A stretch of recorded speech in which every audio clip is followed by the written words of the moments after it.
My name is Beena Chanwani and we are covering microeconomics.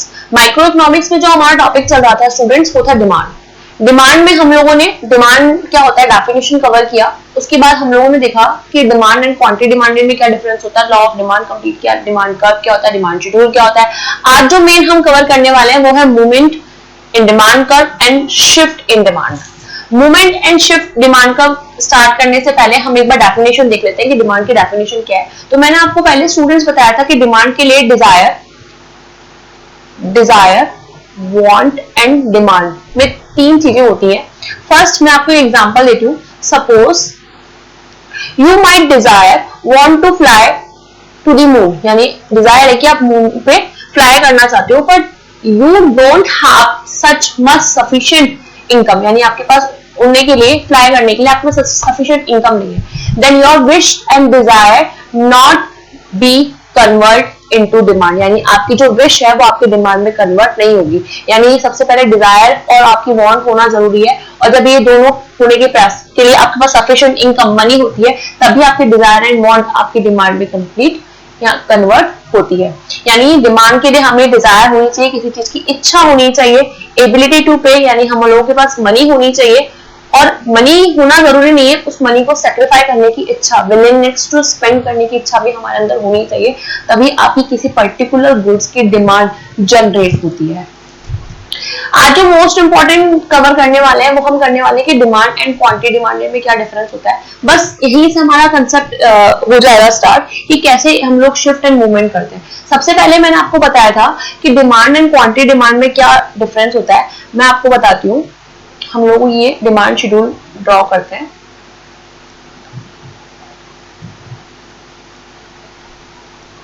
Demand schedule के लिए हमें price and quantity चाहिए होता है। प्राइस एंड क्वांटिटी अगर हम बात करें तो यहाँ हमने प्राइस पुट किया एंड यहाँ हमने क्वांटिटी पुट करी। फॉर एग्जाम्पल प्राइस था हमारा 1 रुपी, 2 रुपी, 3 रुपी एंड 4 रुपी, ये हमारा प्राइस था। क्वांटिटी की अगर हम बात करें तो क्वांटिटी थी हमारी 10,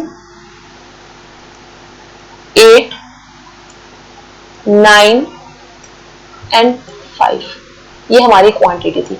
ये हमारा इंडिविजुअल डिमांड शेड्यूल है। डिमांड में हम लोगों ने लॉ ऑफ डिमांड में ये स्टडी करी कि जब किसी पर्टिकुलर गुड्स के प्राइस इंक्रीज होते हैं तो उसकी क्वांटिटी डिमांडेड क्या हो जाती है, या उसकी डिमांड क्या हो जाती है, कम हो जाती है। और जब किसी गुड्स के प्राइस डिक्रीज होते हैं तो उसकी डिमांड क्या हो जाती है, इंक्रीज हो जाती है। So there is a negative relationship in inverse relationship between the price and quantity, यानी प्राइस एंड क्वांटिटी में नेगेटिव रिलेशनशिप है।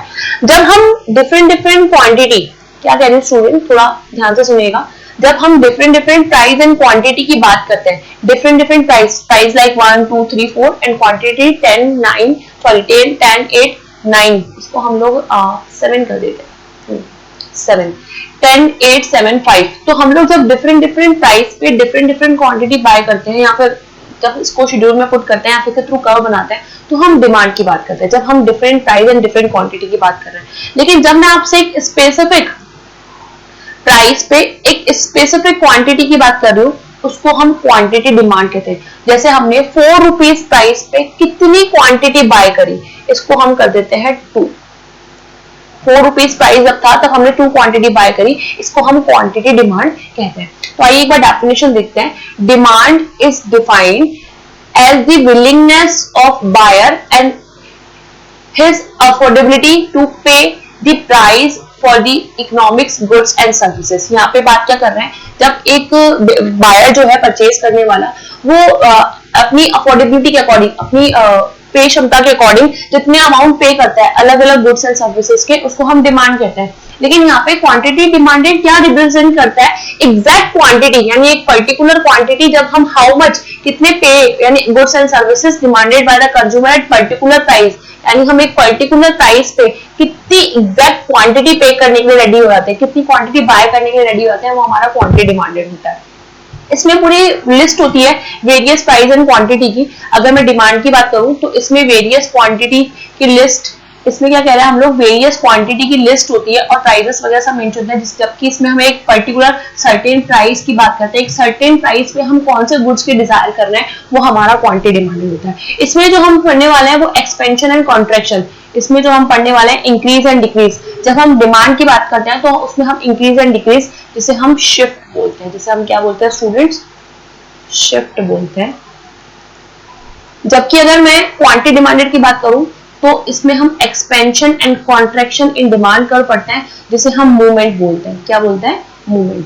तो एक बार छोटा सा फटाफट से रिवाइज करते हैं, डिमांड एंड क्वांटिटी डिमांडेड में क्या डिफरेंस होता है। डिमांड में हम बहुत सारी वेरियस क्वांटिटी एंड पे हम वेरियस प्राइस पे वेरियस क्वांटिटी बाय करना चाहते हैं, वो आपकी डिमांड होती है। लेकिन क्वांटिटी डिमांड में क्या होता है कि हम एक पर्टिकुलर प्राइस पे कितनी क्वांटिटी की डिमांड करते हैं, वो क्वांटिटी डिमांड में होता है। इसमें हम लोग जो बात करते हैं डिमांड में increase and decrease in demand curve की बात करते हैं। डिमांड में हम लोग किसकी बात करते हैं? Increase and decrease in demand curve की बात करते हैं। जबकि अगर मैं क्वांटिटी डिमांड की बात करूं तो इसमें हम expansion and contraction in demand curve की बात करते हैं।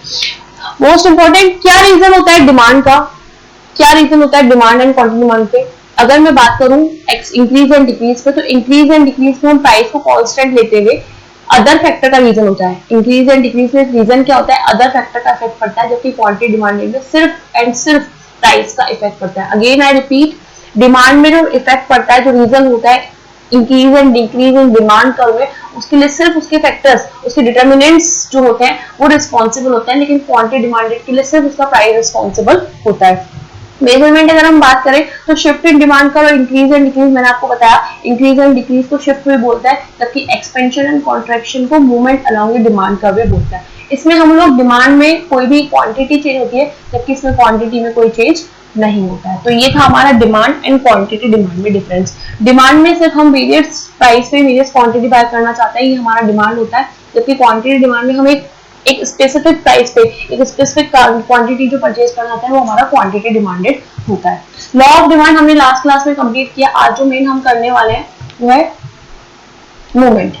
मूवमेंट की अगर मैं बात करूं तो मैंने आपको अभी बताया डिफरेंस में कि मूवमेंट के लिए सिर्फ जो जिम्मेदार होता है, जो रिस्पॉन्सिबल होता है, वो सिर्फ होता है प्राइस, उसका ओन प्राइस। कैसे प्राइस का इफेक्ट पड़ेगा मैं आपको एक ही कर्व में दोनों बताने की कोशिश करती हूँ। ये हमारा कर्व ड्रॉ किया हम लोगों ने, ये हमारा y एक्सिस और ये हमारा x एक्सिस। मैंने आपको बताया था कि y एक्सिस पे हमेशा हमारे प्राइस पुट होते हैं। क्यों हमारे प्राइस पुट होते हैं? क्योंकि प्राइस हमारे इंडिपेंडेंट वेरिएबल होते हैं और प्राइस के इंक्रीज डिक्रीज होने पर ही, प्राइस के इंक्रीज डिक्रीज होने से ही क्वांटिटी पे इफेक्ट पड़ता है। That's why price is a independent variable and quantity dependent variable होता है, क्योंकि क्वांटिटी डिपेंड होता है हमारे प्राइस पे। सबसे पहले मैं एक नॉर्मल कर्व ड्रॉ करती हूँ। इससे क्या होता है कि स्टूडेंट हम लोग कंपैरिजन कर पाते हैं अच्छे से। फॉर एग्जांपल, अगर किसी गुड के प्राइस इंक्रीज हो गए, किसी गुड के प्राइस इंक्रीज हो गए, तो हम उसकी डिमांड क्या करेंगे? कम करेंगे। तो पहले हमारा ये था हमारा Q0, इतनी क्वांटिटी, जब प्राइस इतने थे, जब प्राइस P0 था तो हम Q0 क्वांटिटी बाय कर रहे थे। प्राइस जैसे ही P1 हो गए, यानी प्राइस क्या हो गए हमारे इंक्रीज हो गए, तो हमने कम क्वांटिटी बाय करी। तो ये क्या हो रहा है? ये क्या हो रहा है? कॉन्ट्रैक्शन। समझ में आ रहा है आपको? यानी प्राइस कम होने से, प्राइस ज्यादा होने से हमने कम क्वांटिटी बाय करी, इससे डिमांड जो कर्व है उसमें कॉन्ट्रैक्शन हो गया। क्या हो गया इसमें? कॉन्ट्रैक्शन। इसके अपोजिट अगर हम देखें मूवमेंट में, एक हमने पढ़ा था एक्सपेंशन, ये हमारा y एक्सिस, ये हमारा x एक्सिस। नॉर्मल कर्व हमने ड्रॉ किया, ये हमारा P0, यानी हमने y एक्सिस पे प्राइस पुट किया एंड x एक्सिस पे हमारा क्वांटिटी Q0। फॉर एग्जांपल, अगर गुड्स के प्राइस, अगर किसी पर्टिकुलर गुड के प्राइस क्या हो गया? डिक्रीज हो गए। प्राइस क्या हो गया स्टूडेंट्स? डिक्रीज हो गए। तो हमारा ये क्या हो जाएगा? एक्सपेंशन, यानी आपका डिमांड कर्व क्या हो जाएगा? एक्सपेंड हो जाएगा, बड़ा हो जाएगा, इंक्रीज हो जाएगा। तो ये क्या हो गया हमारा? Q1। क्या ये हमारा Q1? यानी अगर प्राइस कम होंगे तो हम क्या करेंगे? ज्यादा क्वांटिटी बाय करेंगे, इससे हमारा डिमांड कर्व क्या हो जाएगा, एक्सपेंशन। डिमांड कर्व में क्या हो जाएगा, एक्सपेंशन हो जाएगा। तो स्टूडेंट्स यहाँ पे हमने क्या देखा कि मूवमेंट, जब हमने मूवमेंट की बात करी तो क्या में अदर फैक्टर में हम लोगों ने क्या क्या स्टडी किए थे, price of the related goods, income of the consumer, future expectation, taste and preferences, government policy. क्या मैंने इस पर्टिकुलर चीज में किसी भी एक फैक्टर का नाम भी लिया, नहीं लिया ना। तो यहाँ पे रिस्पॉन्सिबल क्या है, ओनली प्राइस। यानी अगर मैं मूवमेंट की बात करूं तो मूवमेंट में सिर्फ किसका इफेक्ट पड़ता है, प्राइस का इफेक्ट पड़ता है। Other factor being equal, other factor का कोई इफेक्ट नहीं पड़ेगा। अगर किसी गुड के, पर्टिकुलर गुड के प्राइस इंक्रीज जाता है तो उससे क्वांटिटी डिक्रीज जाएगी, तो ये हमारा क्या हो जाएगा, कॉन्ट्रैक्शन। और अगर प्राइस हमारे डिक्रीज हो गए किसी पर्टिकुलर गुड के और हमने क्वांटिटी ज्यादा बाय करी, तो ये क्या हो जाएगा, एक्सटेंशन। यानी इंपॉर्टेंट चीज ये है कि मूवमेंट इन डिमांड कर्व में जब हम क्वांटिटी और डिमांड की बात करते हैं तो सिर्फ हम क्वांटिटी का रिलेशन प्राइस के साथ देखते हैं, अदर फैक्टर इसमें कांस्टेंट होते हैं। आइए एक बार देखते हैं आगे। व्हेन एक्सपेंशन कब होता है, when demand is high due to price in its low. यानी आपके प्राइस डिमांड क्या हो रही है, आपकी ज्यादा हो रही है, क्वांटिटी डिमांड ज्यादा हो रही है। क्यों हो रही है, क्योंकि आपके प्राइस क्या है, कम है। And other determinants remain constant. मैंने आपसे कहा अदर फैक्टर कोई भी जिम्मेदार नहीं होगा, जैसा कि हमने यहाँ पे देखा। मैंने किसी भी में यहाँ पे अदर फैक्टर का नाम नहीं लिया। अगर हमारे प्राइस क्या हो रहा है, अगर हमारे प्राइस एक्सपेंशन देख रहे हैं ना हम लोग, एक्सपेंशन ये था, अगर हमारे प्राइस क्या हो रहा है, डिक्रीज हो रहे हैं, तो क्वांटिटी क्या हो रही है, यहाँ पे ज्यादा हो रही है। अगर हमारे प्राइस क्या हो रहे हैं, डिक्रीज हो रहे हैं, अगर हमारे प्राइस यहाँ डिक्रीज हो रहे हैं तो क्वांटिटी क्या ज्यादा हो रही है, ये क्या होता है हमारा एक्सपेंशन। एक्सपेंशन का कर्व देखते हैं हम लोग कैसे। स्टूडेंट प्राइस था पहले 20, फिर प्राइस क्या हो गया 15। प्राइस पहले 20 था, फिर क्या हो गया 15। जब प्राइस 20 था तो हमने कितनी क्वांटिटी, कितनी यूनिट की डिमांड करी, 100 की। जब प्राइस क्या हो गया 15 तो हमने कितना किया, 150। तो ये क्या हो गया हमारा एक्सपेंशन। आइए एक बार कर्व देख लेते हैं। जब प्राइस 20 था तब हमने कितनी क्वांटिटी की डिमांड करी, 100। जब प्राइस 15 हो गए, जब प्राइस क्या हो गया 15 हो गए, तो हमने ज्यादा क्वांटिटी बाय करी, 150 करी, तो ये क्या हो गया हमारा एक्सपेंशन। इसको क्या बोलते हैं, प्राइस कम होने के कारण, प्राइस कम होने के कारण ये हमारा क्या हो गया, expansion. It is also called downward movement. इसको डाउनवर्ड भी बोलते हैं क्योंकि ये क्या हो रहा है आपका, यहाँ से डाउन हो रहा है, इसलिए इसको downward movement along with the demand का भी बोलते हैं। लेकिन मोस्ट इंपॉर्टेंट जो आपको स्टूडेंट्स याद रखना है, वो एक्सपेंशन जो होता है वो उसके खुद के ओन प्राइस के कारण होता है। इसमें अदर फैक्टर, अदर डिटर्मिनेंट्स होते हैं वो कांस्टेंट होते हैं। नेक्स्ट जो हम बात कर रहे हैं वो है contraction. Contraction and demand curve में क्या होता है, डिमांड क्या हो जाती है, कम हो जाती है, क्योंकि प्राइस क्या हो जाते हैं ज्यादा। एंड अदर फैक्टर या अदर डिटर्मिनेंट्स में कांस्टेंट, अदर फैक्टर का कोई भी इफेक्ट नहीं पड़ता। आइए एक बार कर्व देख लेते हैं स्टूडेंट्स। प्राइस कितने थे आपके 20 और प्राइस इंक्रीज हो गए, कितने हो गए 25। जब प्राइस 20 थे तो सेम हम 100 क्वांटिटी बाय कर रहे थे, लेकिन प्राइस क्या हो गया, इंक्रीज हो गए, तो हमने क्वांटिटी क्या कर दी, कम कर दी। देखिए प्राइस जैसे ही 20 से 25 हो गए, यानी प्राइस क्या हो गए आपके इंक्रीज हो गए, तो हमने क्या किया, क्वांटिटी कम कर दी। तो इसमें स्टूडेंट क्या हुआ, इसको बोलते हैं contraction in demand curve. It is called upward movement. वो क्या था, जब एक्सपेंशन होता है तब वो डाउनवर्ड मूवमेंट होता है, लेकिन जब कॉन्ट्रैक्शन होता है तो ये अपवर्ड मूवमेंट होता है अलोंग विद डिमांड कर्व। तो एक्सपेंशन एंड कॉन्ट्रैक्शन की अगर हम बात करें तो क्वांटिटी डिमांडेड में होता है। एंड क्वांटिटी डिमांडेड क्या होता है, जब हम एक स्पेसिफिक प्राइस पे एक स्पेसिफिक क्वांटिटी बाय करना चाहते हैं वो हमारा क्वांटिटी डिमांडेड है। यानी हम यहाँ पे सिर्फ एंड सिर्फ प्राइस की बात कर रहे हैं, अदर फैक्टर, अदर डिटर्मिनेंट्स की कोई भी बात नहीं कर रहे। नेक्स्ट जो है ये हमने देखा मूवमेंट एंड शिफ्ट में क्या डिफरेंस है। मूवमेंट के लिए जो रिस्पॉन्सिबल होता है वो उसका प्राइस होता है, उसका ओन प्राइस होता है, अदर फैक्टर रिस्पॉन्सिबल नहीं होते। जबकि अगर मैं शिफ्ट की बात करूं तो इसमें सारे के सारे अदर फैक्टर रिस्पॉन्सिबल, इसमें क्या होते हैं, सारे के साथ अदर फैक्टर रिस्पॉन्सिबल होते हैं। यानी प्राइस इसमें क्या होता है, कांस्टेंट। देखिए स्टूडेंट्स ये प्राइस की लाइन है और ये क्या हो रही है, कांस्टेंट है। अदर फैक्टर में एक बार पहले इसको थोड़ा सा नॉर्मल लैंग्वेज में समझने की कोशिश करते हैं। अदर फैक्टर की अगर मैं बात करूं, किसी पर्टिकुलर कंज्यूमर की इनकम राइज हो रही है, इनकम क्या हो रही है, इंक्रीज हो रही है, फ्यूचर एक्सपेक्टेशन थोड़ी हाई जाने वाली है। टेस्ट एंड प्रेफरेंस की बात करूं तो टेस्ट एंड प्रेफरेंस फेवर में, तो वो जो कंज्यूमर होगा वो ज्यादा क्वांटिटी बाय करेगा, तो ये डिमांड कर्व जो होगा ये शिफ्ट हो जाएगा। एंड स्टूडेंट मोस्ट इंपॉर्टेंट बात आपको याद रखनी है, जब भी कोई कर्व इंक्रीज होता है, शिफ्ट होता है, तो हमेशा राइटवर्ड शिफ्ट होता है। और जब भी पूरी इकोनॉमिक्स में आपको याद रखना है, जब भी कर्व इंक्रीज होगा that mean shift in rightward, और जब भी कोई कर्व डिक्रीज होगा तो वो लेफ्टवर्ड शिफ्ट होता है। हम लोग यहाँ पे शिफ्ट की बात कर रहे हैं, शिफ्ट के लिए रिस्पॉन्सिबल क्या होते हैं, only other factors, and price क्या होते हैं आपके कांस्टेंट। नॉर्मल कर्व लिया, एक बार हमने शिफ्ट किया, जैसे हमारे फॉर एग्जांपल कंज्यूमर की इनकम इंक्रीज हो गई, तो हमने क्या की, ज्यादा क्वांटिटी बाय करी, इसलिए क्या हो गया, Q1 हो गया। फॉर एग्जांपल कंज्यूमर की इनकम क्या हो गया, डिक्रीज हो गई, तो हमने कम क्वांटिटी बाय करी, तो ये क्या हो गया, Q2 हो गया। और डिमांड कर्व हमारा ऐसा जाता ही है, ये डिमांड कर्व हमारा अगर इंक्रीज करना है तो यहाँ शिफ्ट हो जाएगा, अगर डिक्रीज करना है तो यहाँ शिफ्ट हो जाएगा। लेकिन मोस्ट इंपॉर्टेंट इन दोनों में डिफरेंस क्या है, अगर मैं मूवमेंट की बात करूं तो उसके लिए सिर्फ रिस्पॉन्सिबल उसका प्राइस है, अगर मैं शिफ्ट की बात करूं तो उसके लिए रिस्पॉन्सिबल सिर्फ उसके अदर फैक्टर्स हैं। नेक्स्ट जो हम बात कर रहे हैं मोस्ट इंपॉर्टेंट, जैसे हमने मूवमेंट के अंदर एक्सपेंशन एंड कॉन्ट्रैक्शन देखा, वैसे हम लोग शिफ्ट में बात करें तो इंक्रीज एंड डिक्रीज की बात करें। किसकी बात कर रहे हैं स्टूडेंट्स, हम इंक्रीज एंड डिक्रीज की। इंक्रीज कैसे होगा, जब कंज्यूमर की इनकम क्या हो जाए, इंक्रीज हो जाए। गवर्नमेंट पॉलिसी में टैक्सेस वगैरह ज्यादा, गवर्नमेंट को टैक्सेस इंक्रीज कर दे, फॉर एग्जांपल जीएसटी वगैरह, और जीएसटी की रेट वगैरह इंक्रीज कर दे।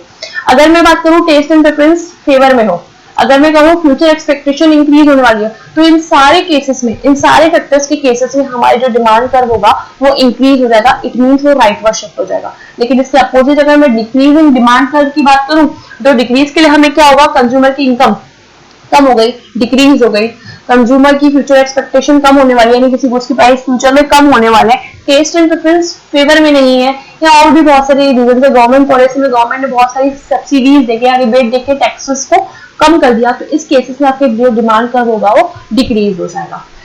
डिक्रीज इन डिमांड कर्व क्या होता है, इंक्रीज इन डिमांड कर्व क्या होता है, when demand is high due to other factor, यानी कि कौन रिस्पॉन्सिबल है इसके, ओनली अदर फैक्टर रिस्पॉन्सिबल है, but price remain constant. Just इसका अपोजिट है, यानी हम लोगों ने क्वांटिटी डिमांडेड में अदर फैक्टर को कांस्टेंट किया था, लेकिन अगर मैं डिमांड कर्व में इंक्रीज डिक्रीज की बात करूं तो उसमें हम प्राइस को कांस्टेंट कर रहे हैं, और it is called forward shift in demand curve बोल सकते हैं, या कुछ बुक्स में राइटवर्ड भी होता है, राइटवर्ड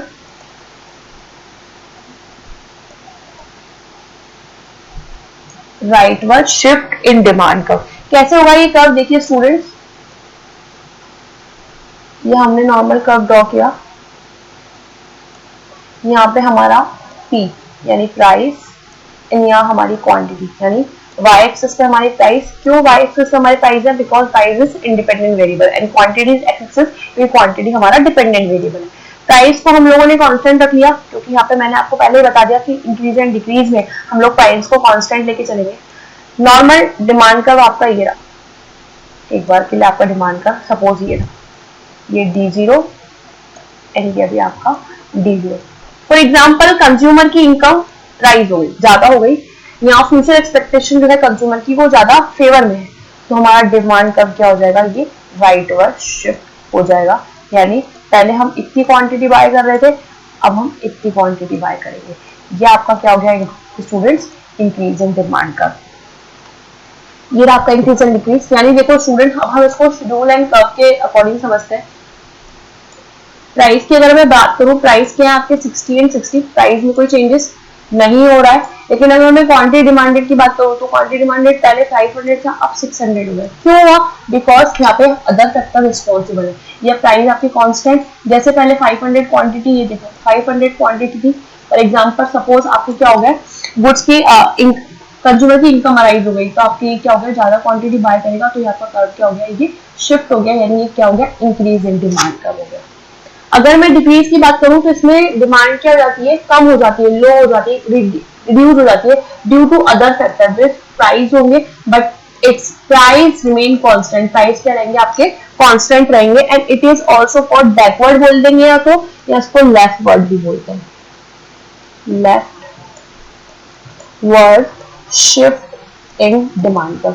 इसका कर्व देखते हैं हम लोग, प्राइस में कोई चेंजेस नहीं है, प्राइस कांस्टेंट है, रिस्पॉन्सिबल कौन है, अदर फैक्टर रिस्पॉन्सिबल है, क्वांटिटी डिमांडेड की बात करें, पहले 400 क्वांटिटी बाय कर रहे थे, अब अगर कंज्यूमर की इनकम क्या हो गई, इंक्रीज हो गई, सॉरी डिक्रीज हो गई, या फेवर में नहीं है, या किसी गुड्स के अदर कोई फैक्टर हो गया, तो हम लोग कम क्वांटिटी बाय करेंगे, तो ये क्या हो जाएगा आपका, पहले 500 था, सॉरी सब मिसप्रिंट हो गया थोड़ा सा, पहले आपके 500 थे, इसको थोड़ा करेक्शन कर लीजिएगा, पहले ये 500 थे एंड अब क्या हो गया ये 400। रीजन क्या है, ओनली अदर फैक्टर्स, रीजन क्या है, ओनली अदर फैक्टर। तो ये आपका कर्व क्या हो गया, ये आपका राइट पर शिफ्ट, पहले आपकी 500 क्वांटिटी थी, फिर आपकी क्या हो गई 400 क्वांटिटी। तो हमने स्टूडेंट्स क्या देखा, हमने ये देखा कि हम लोगों ने दो चीजें पढ़ी, शिफ्ट एंड मूवमेंट। मूवमेंट में हम लोगों ने बात करी, मूवमेंट में एक्सपेंशन एंड कॉन्ट्रेक्शन होता है, ओनली रीजन क्या होता है प्राइस, एंड अदर फैक्टर्स क्या होते हैं उसमें कांस्टेंट होते हैं।